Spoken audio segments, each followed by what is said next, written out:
Hi friends, welcome back to my YouTube channel. સ્વાગત છે તમારું આજના ફ્રેશ નવા બ્લોગમાં. અને જો આજે અમારે મેરેજમાં જવાનું છે તો એના માટે હું રેડી થઈ ગઈ છું. પણ અહીંયા સફેદ વાળ છે એ થોડાક ઓકવર્ડ લાગે છે, નથી સારા લાગતા, બરાબર ને? તો હવે અત્યારે ઇમરજન્સીમાં કઈ રીતના મારે એને બ્લેક કરવા, તો ચાલો આજે હું તમને એનો રસ્તો બતાવું કે તમારે મારી જેમ થયું હોય ને તો કેવી રીતના એને ફટાફટ 2 મિનિટમાં ખાલી તમે એને બ્લેક કરી શકો. તો અહીંયા હું મારું પહેલાં ડ્રેસિંગ ખોલું છું. એમાંથી આપણે બધા કર્સ પાછા હોય જ છે. મસ્કરા છે અને આ છે મારું આઈલાઇનર.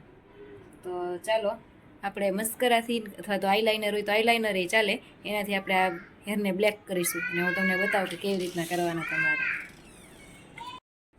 તો જુઓ મિત્રો, મેં આ લઈ લીધી છે મસ્કરા આપણે જે અહીંયા પાપણ ઉપર કરીએ છીએ ને એ બ્રશ લઈ લીધું છે. અને હવે અમારા વ્હાઈટ વાળ છે ને એને હું અહીંયા કરી નાખીશ.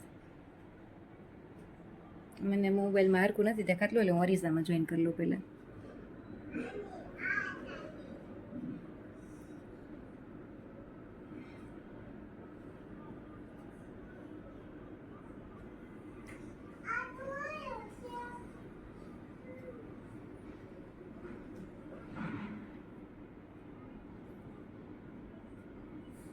જુઓ મિત્રો, મારા 2 સેકન્ડમાં મારા વ્હાઈટ હેર છે એ બધા બ્લેક થઈ ગયા છે.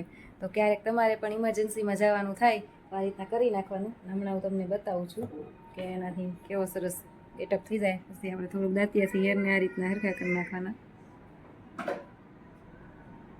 મારી હેરસ્ટાઈલ વિખાઈ ન જાય. તો જુઓ મિત્રો, હવે મારા વ્હાઈટ વાળ હતા એ બ્લેક થઈ ગયા છે. તો તમે આ રીતના ક્યારેક તમારે કલર કરવાનો ટાઈમ ન મળ્યો હોય તો આ રીતના હેરને ટાઈમ પર એ રીતે આપણે બ્લેક કરી શકીએ. કેમ કે મોસ્ટ ઓફ આપણે એને કેવું થતું હોય કે અહીંયા જ આપણે વધારે વ્હાઈટ હેર થઈ જતા હોય છે. તો મારી આ ટ્રીક તમને પસંદ આવે તો મારા વિડીયોને લાઇક કરજો. સાથે મારી ચેનલને નવા હોય તો સબસ્ક્રાઈબ કરવાનું ભૂલતા નહીં. અને ચાલો આજે મારી સાથે મેરેજમાં હું બતાવીશ, તો મારી સાથે વિડીયોમાં રહેજો. અને હવે મળીશું આપણે ડાયરેક્ટ મેરેજમાં. હાલો મિત્રો, હવે ઘડિયાળમાં વાગી ગયા છે 5 અને અમે હવે નીકળી છીએ મેરેજમાં જવા માટે. લીપે આવી ગઈ છે 5મા માળે અને મમ્મી તાળું મારે છે. સારા જે એની પાસે હવે નીચે તો પહોંચી ગયા છીએ, પણ હજી મિલનભાઈ આવ્યા નથી. મિલનભાઈની વાટ જોઈએ છીએ. કા સાનવી, કોની વાટ જોઈએ છીએ આપણે? હે સાનવી?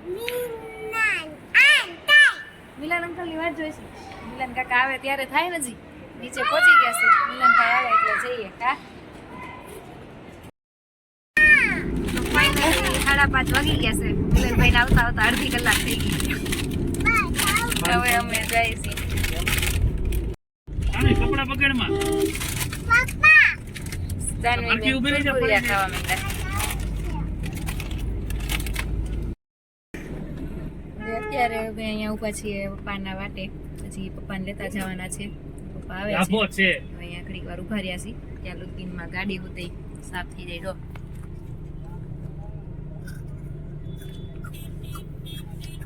તાનો કુરકુરિયા મને તો દે, એકલી ખાશો સમજે? હું તાનો કુરકુરિયા ખાઈ ગઈ થોડાક.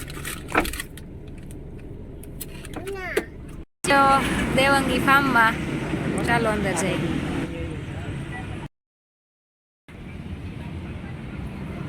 અહીંયા ફોટોગ્રાફી હાલે છે હજી. જો ફાર્મ સરસ મજાનું છે. હાલો હું બતાવું.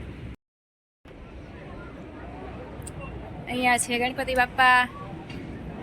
સાનુબેન આગળ હાલવા માંડ્યા છે.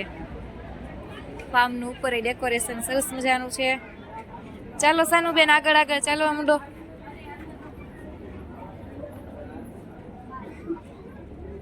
અહીં બેઠા છે. સાનવી આગળ જાય છે. મમ્મીની પાછળ રહી ગયા છે. મમ્મી ચાલ્યા આવે છે.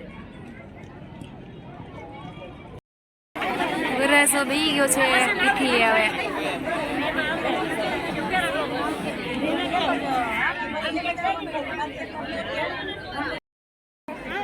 ચાલો હવે જમવાનો સમય થઈ ગયો છે. તો અમે બધા આવી ગયા છે જમવા. અને જો લેડીઝની લાઈન કેટલી લાંબી બધી છે. કાઉન્ટર તો આમ છે. જો બધા જમવા માંડ્યા છે. બતાવી દઉં. તો મિત્રો હું લઈ આવી છું સૂપ અને હવે મમ્મી ગયા છે ડીશ લેવા, એને સૂપ નહોતું પીવું એટલે હું આવતી રહી કે હું તાર ડીશ લેતી આવીશ. હલો ભાઈ, ડીશ આવી ગઈ છે જમવા. બા જમવા માંડ્યા છે, અહીંયા સાનવી જમવા માંડી છે. આ છે મારા મામીજી, આ છે મારા નણંદ ચંદન દીદી. હાલો જમવા. બધાએ જમી લીધું છે, હવે બધા ગોઠવાઈ ગયા છે. અહીંયા મ્યુઝિક પણ ધીરું ધીરું ચાલુ થઈ ગયું છે, લાઇટિંગ પણ ઓન થઈ ગઈ છે. જો સરસ મજાના બધા ગોઠવાઈ ગયા છે. હવે ખાલી રાસ ગરબા બધા ચાલુ કરે એટલી વાર છે. સાનવી વહી ગઈ છે રમવા, જો રમે બધા છોકરા હારે.